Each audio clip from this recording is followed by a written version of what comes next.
Bismillahirrahmanirrahim. Assalamualaikum warahmatullahi wabarakatuh. Selamat pagi. Perkenalkan, nama saya Rifan Syahbaz Saptari sebagai Technical Trainee dari PT Veritus Teknologi Indonesia. Pada kesempatan kali ini, saya akan mencoba sedikit menjelaskan mengenai dasar dari virtualisasi, baik itu virtualisasi server, storage, maupun desktop. Topik yang akan kita bahas pada hari ini adalah virtualisasi server, mencakup konsep dasar, faktor yang mendukung server virtualisasi, bagian-bagian serta benefitnya. Lalu yang kedua adalah virtualisasi storage yang mencakup konsep dasar, kekurangan storage tradisional, fitur pada storage virtualization, dan yang terakhir adalah virtualisasi desktop. Nah, sekarang kita masuk ke server virtualization. Sebelumnya mungkin sudah diketahui bahwa server itu berfungsi untuk melayani kebutuhan daripada user. Ketika user ingin akses web, maka web server yang akan bertugas memberikan layanan tersebut. Ketika user meminta sebuah email, mengakses email, maka email server akan memberikan layanan untuk user tersebut. Nah, server-server itu pada umumnya berbentuk secara fisik, baik itu dalam bentuk tower ataupun berbentuk rak. Nah, pada teknologi ini, server virtualization memungkinkan bahwa mengganti server-server fisik itu menjadi bentuk virtual. Jadi tidak ada lagi bentuk fisik, melainkan bentuk virtual yang tersimpan pada storage yang disediakan. Lalu tujuan dari server virtualisasi itu apa? Tujuan utama dari server virtualization itu ada dua. Yang pertama itu mengurangi jumlah server fisik karena kita menggantikan server-server fisik tersebut menjadi server virtual. Jadi pada satu tower server fisik mampu memiliki beberapa server virtual yang fungsinya sama kayak server fisik. Lalu yang kedua itu infrastruktur yang lebih fleksibel. Ketika kita menggunakan server fisik, ada batasan-batasan dalam manajemennya. Contohnya itu ketika kita menggunakan server yang berbeda brand, misalkan Huawei dengan Dell EMC, itu pada konfigurasinya pasti akan berbeda. Baik dari bentuk, konfigurasi, dan settingan lainnya pun pasti berbeda. Nah, dengan server virtualization, kita bisa menghapus boundaries tersebut, sehingga kita bisa melakukan manajemen server, baik itu dari brand Huawei maupun brand Dell.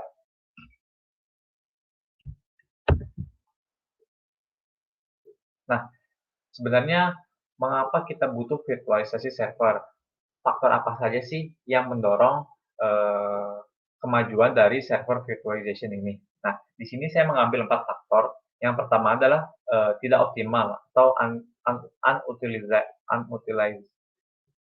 Umumnya, server fisik itu memiliki kemampuan yang sangat tinggi. Seperti web server itu mampu memiliki performa yang sangat tinggi. Namun, karena web server itu hanya menjalankan satu fungsi untuk memberikan layanan pada satu web tertentu saja, maka kemampuannya itu tidak digunakan secara optimal.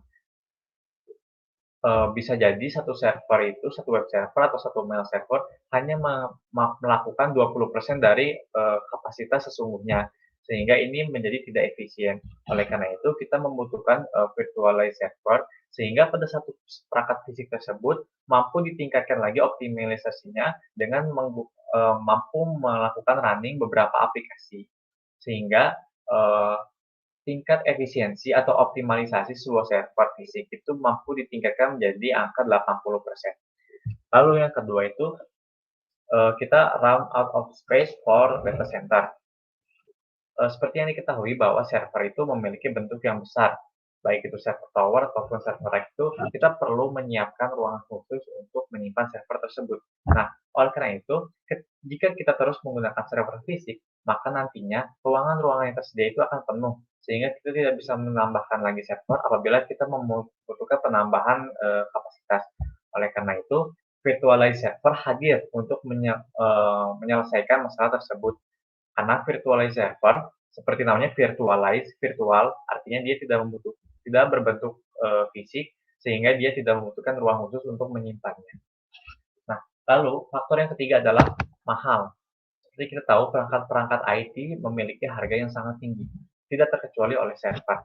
Server fisik itu bisa berharga dari puluhan juta sampai bahkan ratusan juta. Nah, dengan peristiwa tersebut, hadir server virtual yang menawarkan fitur yang lebih banyak, manajemen yang lebih mudah, tapi dengan cost yang lebih rendah. Karena servernya itu berbentuk virtual, tidak berbentuk fisik, sehingga tidak ada uh, biaya untuk membuat komponen dari server tersebut. Tidak ada biaya pemasangan, tidak ada biaya shipping, tidak ada biaya maintenance yang lebih rumit dibandingkan dengan virtual server. Oleh karena itu, uh, uh, jika sebuah perusahaan ingin mengurangi cost, maka dia bisa menggunakan virtual server. Dan yang terakhir adalah kompleksitas. Uh, server fisik itu memiliki tingkat kompleksitas yang tinggi, mulai dari di mana akan ditempatkan, bagaimana pendinginnya, bagaimana manajemen kabelnya, dan lain-lain. Oleh karena itu, virtualized server datang untuk menyelesaikan semua masalah tersebut karena virtualized server memiliki kompleksitas yang lebih rendah daripada server fisik. Nah, ini adalah layer perbandingan tradisional arsitektur dari sebuah server dan juga virtual server arsitektur. Bisa dilihat bahwa pada tradisional, satu server hanya bisa menjalankan satu OS dan satu aplikasi tertentu. Oleh karena itu, kinerjanya tidak optimal, padahal dia masih bisa memiliki kemampuan untuk menjalankan aplikasi lain. Tapi kita lihat di virtual arsitektur, dia bisa menjalankan OS dan juga aplikasi yang berbeda dalam satu waktu. Di sini kita menggunakan bisa dilihat ya perbedaannya, layer operating system diganti dengan layer virtualization layer. Nah, si layer virtualization layer inilah yang memungkinkan kita dapat menggunakan beberapa OS dan aplikasi yang berbeda, sehingga optimalisasi dari server itu dapat kita manfaatkan secara maksimal. Nah, di sini saya akan menjelaskan mengenai bagian-bagian dari virtual server. Yang pertama itu ada yang namanya hypervisor. Hypervisor atau dikenal juga dengan virtual machine monitor adalah software yang membuat dan menjalankan virtual machine. Hypervisor memungkinkan satu komputer host untuk support beberapa virtual machine dengan melakukan sharing resource secara virtual. Nah, jadi hypervisor inilah yang bertanggung jawab untuk menjalankan virtual machine yang membolehkan kita untuk menjalankan beberapa OS dan juga aplikasi pada satu lokasi, seperti pada gambar yang saya tunjukkan sebelumnya. Nah, kelebihan hypervisor ini apa? Hypervisor menawarkan fitur kecepatan yang tinggi karena bersifat virtual, lalu efisiensi yang baik karena kita bisa memaksimalkan potensi performa dari server fisik tersebut, fleksibel karena mudah manajemennya dan juga portable. Kita dapat memindahkan virtual server dari satu server fisik ke server fisik lain dengan mudah. Nah, yang kedua itu adalah virtual machine. Virtual machine adalah program perangkat lunak atau sistem operasi virtual yang bisa digunakan pada sebuah perangkat keras kita bersama dengan OS asli perangkat tersebut. Setiap mesin virtual menjalankan sistem operasinya sendiri dan berfungsi secara terpisah dari virtual machine lain. Nah, jadi pada satu server fisik itu mampu memiliki beberapa virtual machine yang tidak saling berhubungan. Artinya kita bisa 100% mengkustomisasi masing-masing virtual machine tersebut. Nah, lalu ada bagian dinamakan centralized management. Centralized management ini bertugas untuk mengelola server virtual dan memantau kinerjanya secara real time. Virtual server menggunakan manajemen terpusat yang membantu secara efektif mengidentifikasi dan memecahkan masalah kinerja, mengoptimalkan pemanfaatan sumber daya, mencegah kegagalan perangkat keras, dan memelihara server virtual. Nah, centralized management inilah yang berfungsi untuk melakukan monitoring secara real time mengenai performa dari server virtual itu. Nah, yang terakhir itu share storage. Share storage memungkinkan organisasi untuk menghapus batasan tradisional perangkat penyimpanan fisik dengan menyatukan disk dan drive dan menampilkannya sebagai kumpulan kapasitas penyimpanan tunggal yang terpusat. Bisa dilihat pada gambar bahwa dari beberapa server fisik dan beberapa virtual server itu mampu menggunakan resource storage yang sama. Itulah mengapa dinamakan dengan share storage. Storage ini mampu memberikan layanan bagi beberapa virtual server dan juga server fisik. Nah, lalu apa sih benefit yang ditawarkan oleh virtualization server? Yang pertama itu mengurangi biaya hardware tentu saja, karena kita tidak lagi menggunakan server fisik untuk menjalankan server tersebut. Yang kedua itu fleksibel, karena kita mampu memanajemen virtual server ini dengan lebih leluasa dibandingkan dengan physical server. Lalu yang ketiga itu tentu saja hemat pemakaian listrik, karena virtual server tidak memerlukan daya listrik dan juga tidak memerlukan daya khusus untuk melakukan pendinginan seperti pada penggunaan server fisik. Dan yang terakhir tentu saja mengurangi biaya operasional IT.